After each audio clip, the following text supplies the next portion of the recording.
Praise the Lord. I come to you this morning on a teaching that I've been studying about. And it's talking about the end-time Messiah I'm going to talk about.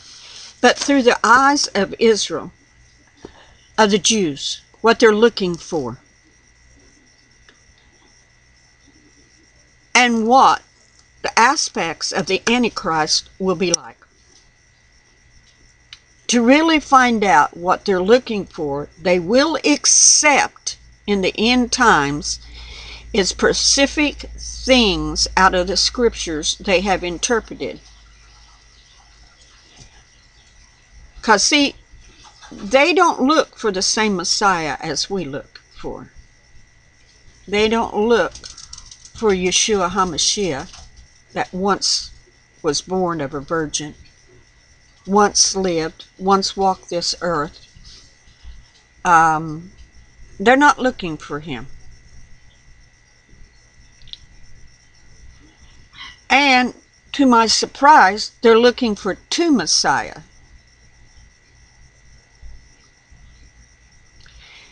Now, I know that everybody, there's a lot of people out there that are really giving Danites, people that are born of the tribe of Dan, a very hard time. They call us evil. And let me tell you, if you come from Ireland, Welsh, Denmark, up in that area, more than likely you are from the tribe of Dan, or some of you are. So I'm telling you, the ones that keep saying that Dan is so evil, that he is the Antichrist, you're wrong. Now, as far as I can study, I have been studying here recently on this. They believe that there's going to be two Messiahs.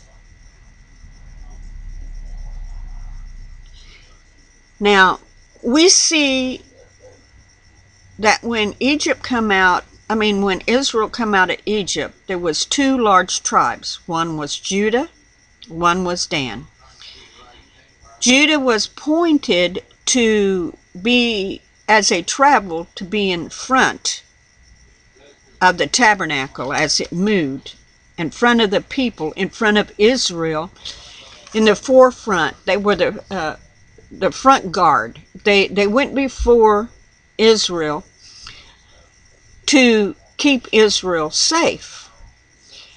Now Dan, the other largest tribe, little bit under, littler than Judah, come up in the rear, and they were the rear guards. They had to pick up all the strays that, you know, when you're traveling and you got a huge group of people traveling with you, there are people that'll get tired. There'll be people that'll slow down. So it was Dan's responsibility to keep those people going, to gather them in and not let them be left behind. That was Dan's responsibility. Plus, his responsibility was to protect the rear of Israel, to keep from any enemy coming around to the back and coming in from the back to destroy Israel. They were both warring tribes, protective tribes of Israel. That was their designation. That was what they had to do. That's the reason why both of them had the lions, well, you know, that rulership, that kingdomship placed upon both of them, because they were the protectors of Israel. So, but we see, as I see, as I'm studying the Israel's belief in the Messiah that come, there will be two Messiahs. A Messiah that is called the Messiah, the son of Joseph, and I'm not talking about the stepfather of Jesus, the husband of Mary. I'm talking about Joseph, the one they sent into exile with Egypt, and that protected Israel during the drought. He had 2 sons, and one of them was called Ephraim. Well,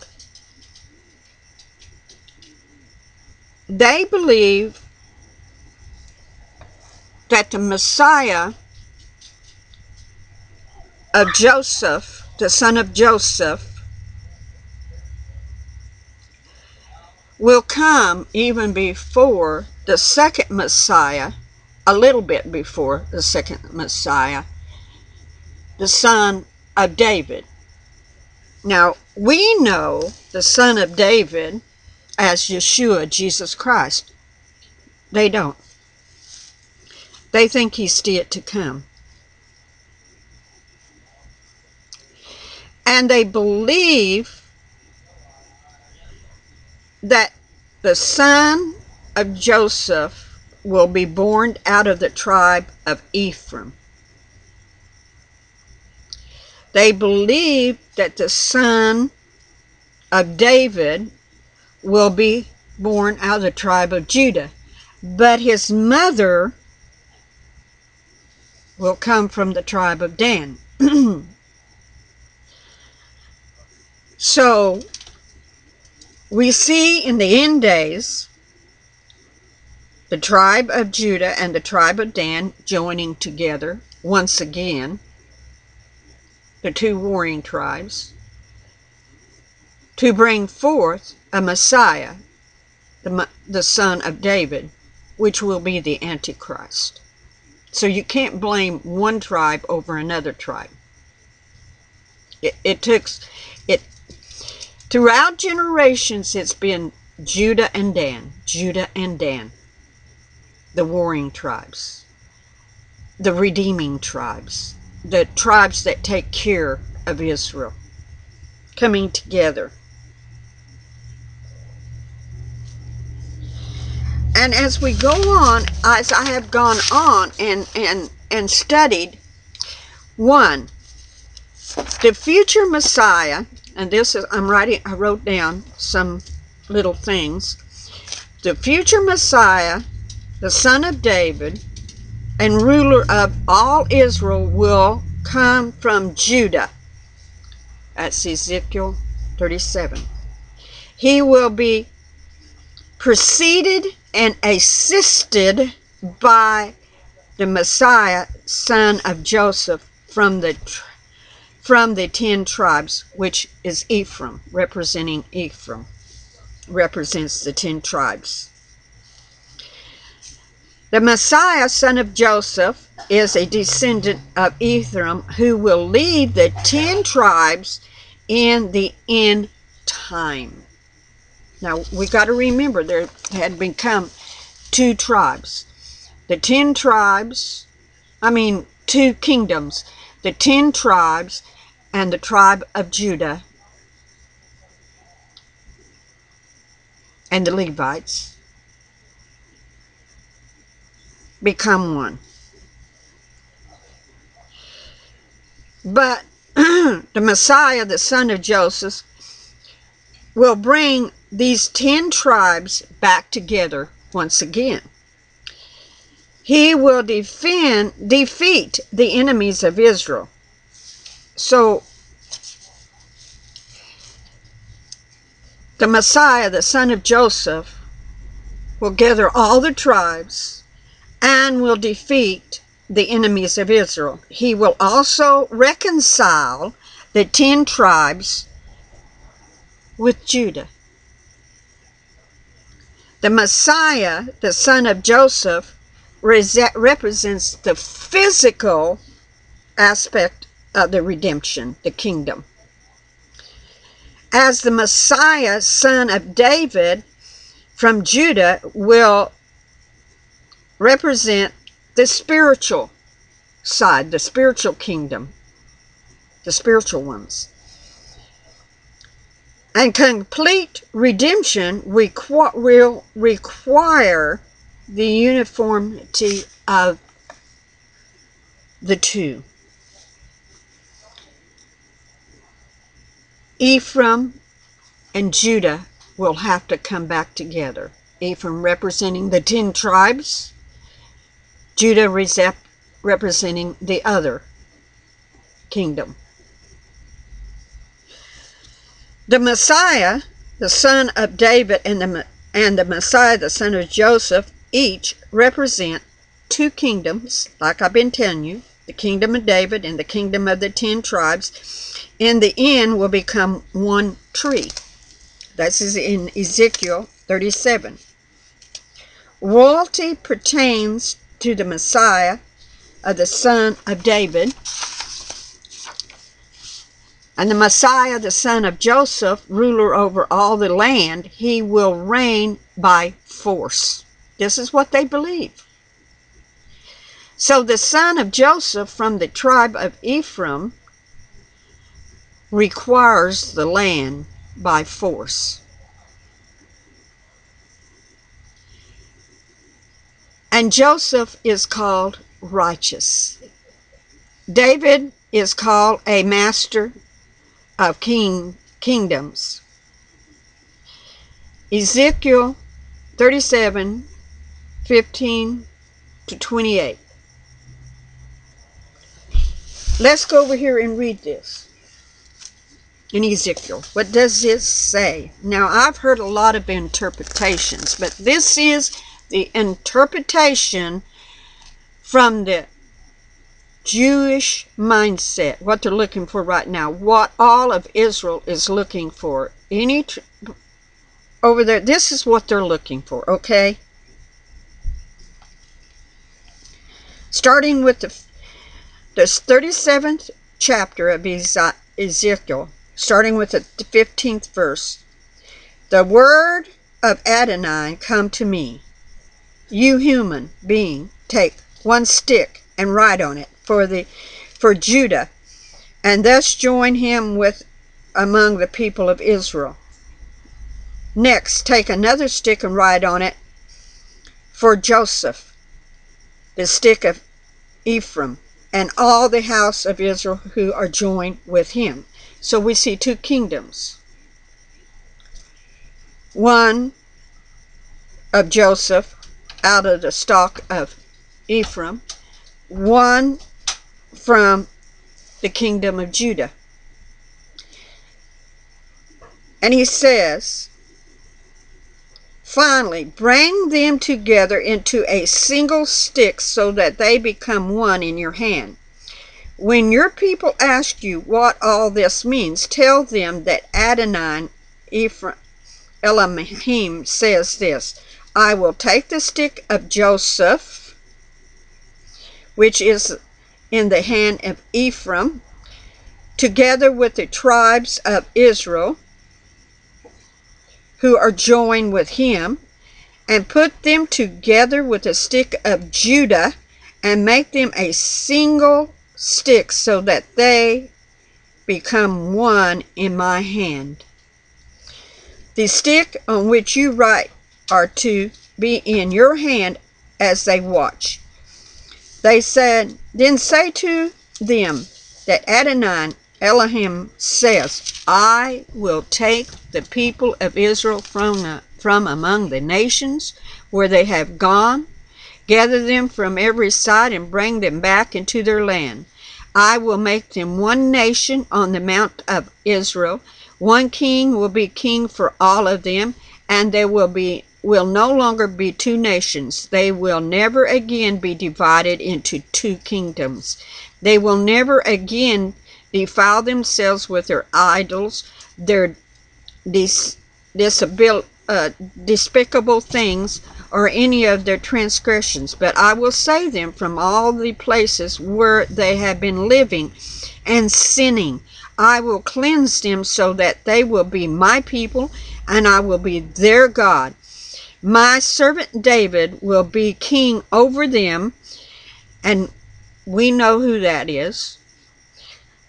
And all of them will have one shepherd. They will live by my rules and keep and observe my regulations. They will live in the land I give to Jacob, my servant, where your ancestors lived. They will live there, they, their children, and their grandchildren forever. David, my servant, will be their leader forever. I will make covenant of peace with them, an everlasting covenant. I will give to them, increase their numbers, and set my sanctuary among them.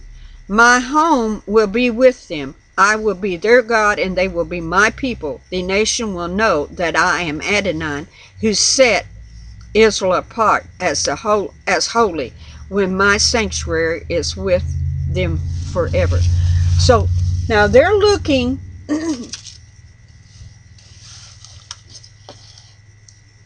for these two Messiahs to come. One, the son of Joseph from the tribe of Ephraim, that represents all the kingdom of the 10 tribes. And the son of David, that will rule and be king over Israel. Now, they believe that Ephraim will require the land by force. Well, I think we pretty well may have already seen that set up, or being set up before our eyes, because in 1948, the land had to come back in the hands of Israel. Yes, and they did. Now, I know a lot of people believe that a lot of the Jews over there are not really Jews. It doesn't matter. The land had to come back into the hands of Israel. It had to become a nation called Israel. And that's what we have now today. We can see it. And it has been taken by force. There's been wars over there. They've been short wars. But Israel, against all odds, have fought and maintained the land of Israel. So, as they're believing the Messiah, the son of David, and Messiah, the son of Joseph, will lead in the end times.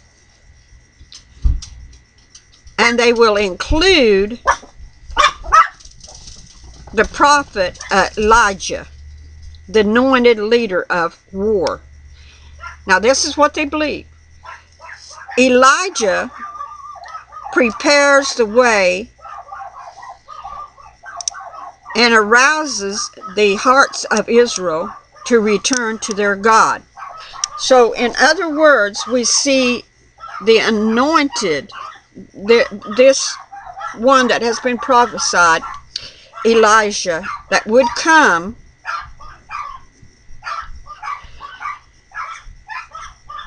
and he would be a warrior, and Elijah will prepare the way of the hearts of Israel to return to the God and tribes rooted. Elijah turns the hearts of the sons into the fathers. So that is what we have today that is going on. We must